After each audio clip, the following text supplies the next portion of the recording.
In the fall of 2020, Deanne and I went to Shiloh National Battlefield in West Tennessee.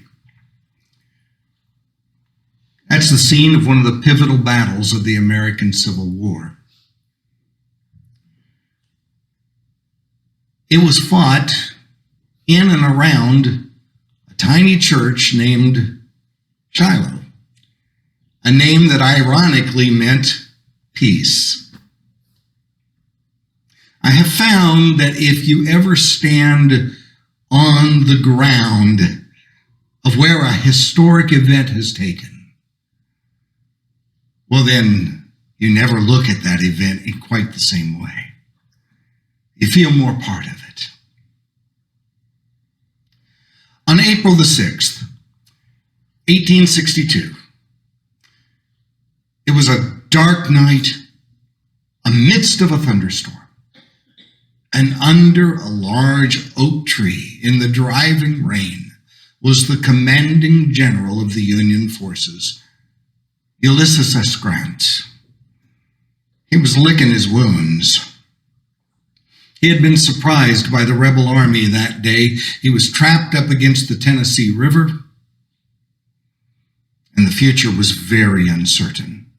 The other generals had commissioned General William Tecumseh Sherman to go to Grant and try to figure what the next day was going to hold. Would there be more fighting, or, as best they could, would the army try to retreat away?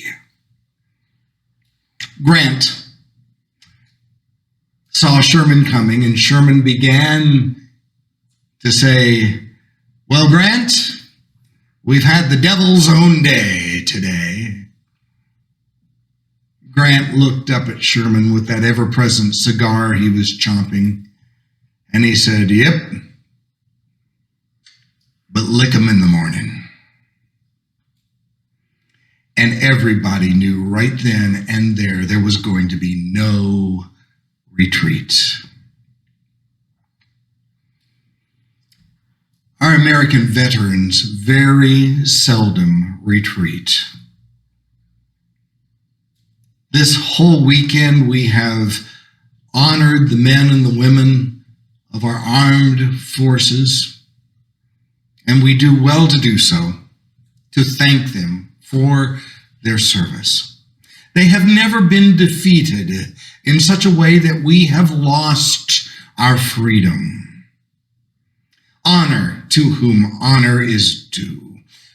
Today, for this Veterans Day message, I have chosen the text that comes from the book of the Psalms. The text that reads, "Some trust in chariots, some trust in horses, but we trust in the name of the Lord our God." We trust in the Lord. In God we trust. It is the national motto of our great nation. We print it upon our money. It is on the rostrum of the National Congress. We find it in our national anthem, verse 2. "Then conquer we must when our cause it is just, and this be our motto, in God is our trust." We even put that on our vehicle license plates. Well, at least on some of them.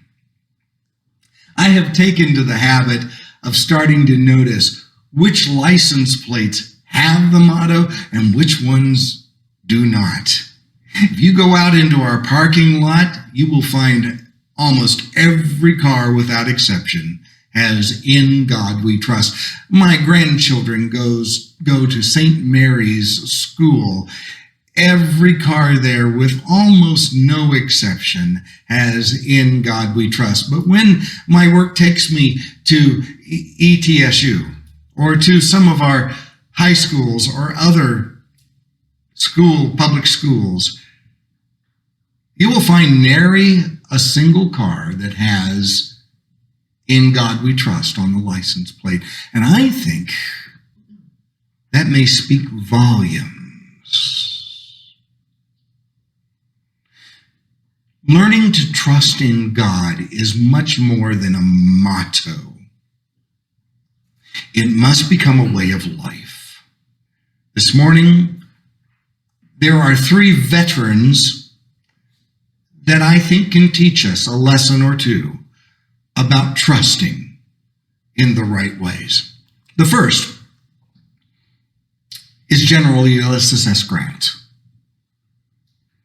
On that night, in that thunderstorm, when he said, "Yep, but lick him in the morning," we saw the measure of the muster of that man. Early in the days of the American Civil War, the Union had trouble finding generals that believed in the preservation of our country in such a way that they were willing to fight and fight regardless. But Grant was one of those men. He was on record as saying, "God gave us Lincoln and liberty. Let us fight for both." He had his enemies. He had his detractors. Many tried to get him replaced, but whenever they would go to Lincoln, Lincoln would say, "I cannot spare this man. He fights." On the night of April the 6th, Grant knew in whom he trusted. He believed that America was worth fighting for, and that God would preserve us a nation someday. But Grant also knew that God would come through this day, for he had just been told that the mighty Army of Ohio had shown up under the command of Major General Don Carlos Buell and was even now crossing the Tennessee River and reinforcing the Union positions. Grant knew that the next day would be different. Lick 'em in the morning. And surely, April the 7th ended up being the turning point, one of several, where the Civil War pivoted and our great nation was preserved. All because Grant did not retreat. He knew in whom he would trust. The next veteran that can teach us something about this is found in the Old Testament. One of the greatest of prophets that God ever raised up was Elisha, a veteran of many a campaign where the Israelites were faltering and falling away, and he kept calling them back to God, the one who could save them. Elisha never had to be questioned as to in whom he put his trust. Not horses, not chariots. He put his trust in God. His servant, Gehazi, not so much. One day, the servant woke up and came out of the encampment only to discover that they had been surrounded by a great army sent by the king of Aram, who was wanting to kill Elisha. Panicking, he woke up his master, and Elisha took a look around, and then he prayed that God would reveal to his servant what he could see. Don't be afraid. Those who are with us are more than those who are with them.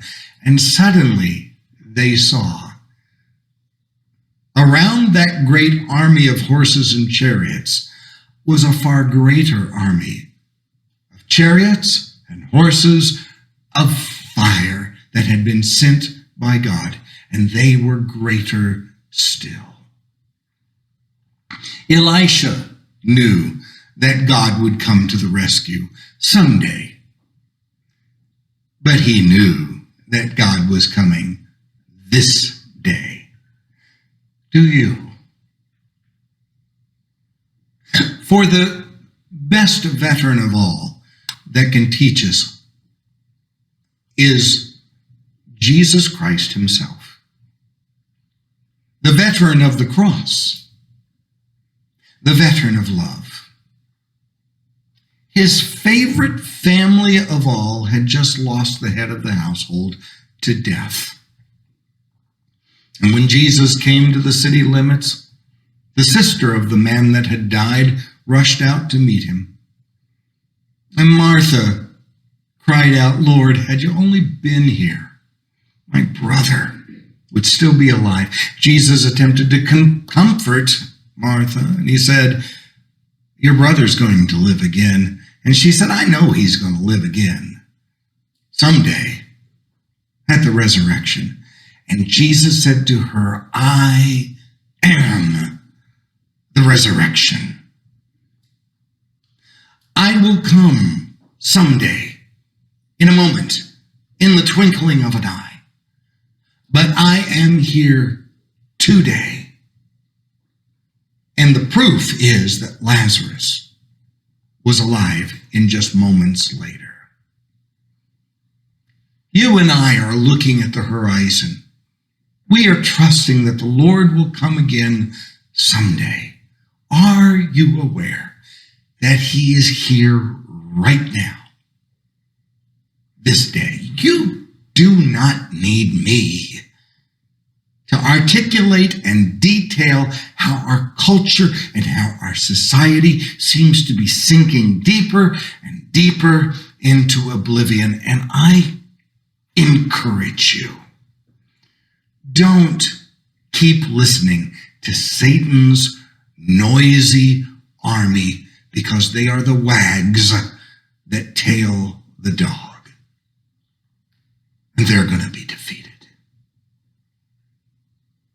For Jesus is the one who not only gives life after death, he gives life after birth. And he is right here, ready to help us. For the army of the church is crossing the river even now to help us.